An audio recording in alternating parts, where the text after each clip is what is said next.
மேற்கு வங்கத்தில் பயணிகள் ரயில் மீது சரக்கு ரயில் மோதி விபத்துக்கு உள்ளானதற்கு பிந்தைய காட்சிகள் இவை. திரிபுராவின் அகர்தலாவிலிருந்து மேற்கு வங்கத்தின் சியால்டா நோக்கி சென்று கொண்டிருந்த கஞ்சன்ஜங்கா விரைவு ரயில் டார்ஜிலிங் மாவட்டத்தில் உள்ள நியூ ஜல்பைகுரி அருகே வந்தபோது அதன் மீது சரக்கு ரயில் மோதி விபத்துக்குள்ளானது. காலை 8:45 மணிக்கு இந்த விபத்து நிகழ்ந்ததாக ANI செய்தி முகமை குறிப்பிட்டுள்ளது.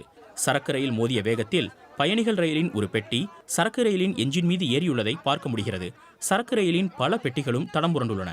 இந்த விபத்தில் 8 பேர் உயிரிழந்ததாகவும் சுமார் 25 பேர் காயமடைந்ததாகவும் வடகிழக்கு ரயில்வே மண்டல அதிகாரி சபயாகாச்சி தே கூறியுள்ளார். காயமடைந்தவர்களுக்கு பெரிய அளவில் காயம் இல்லை என்றும் அவர்கள் அருகில் உள்ள மருத்துவமனையில் சிகிச்சை பெற்று வருவதாகவும் அவர் தெரிவித்துள்ளார். சரக்கு ரயிலின் ஓட்டுநர், உதவி ஓட்டுநர் மற்றும் கஞ்சன்ஜங்கா விரைவு ரயிலின் கார்டு ஆகியோர் உயிரிழந்திருப்பதாக ரயில்வே வாரியத்தின் தலைவர் மற்றும் தலைமை நிர்வாக அதிகாரி ஜெயவர்மா சின்ஹா கூறியுள்ளார். இந்த விபத்தில் 3 பெட்டிகள் தடம் புரண்டதாக டார்ஜிலிங் கூடுதல் காவல் கண்காணிப்பாளர் அபிஷேக் ராய் கூறியுள்ளார். மத்திய ரயில்வே அமைச்சர் அஸ்வினி வைஷ்ணவ் தனது எக்ஸ் சமூக வலைதள பக்கத்தில் போர்க்கால அடிப்படையில் மீட்புப் பணிகள் நடைபெற்று வருவதாகவும் தேசிய பேரிடர் மீட்புப் படை, மாநில பேரிடர் மீட்புப் படை இணைந்து மீட்புப் பணியில் ஈடுபட்டு வருகின்றன என்றும் குறிப்பிட்டுள்ளார்.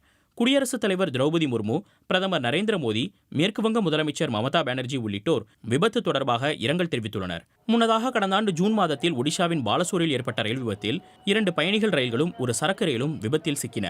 296 பேரை பலிகொண்ட இந்த ரயில் விபத்து கடந்த 2 தசாப்தங்களில் இந்தியாவின் மோசமான ரயில் விபத்துகளில் ஒன்றாக பார்க்கப்படுகிறது.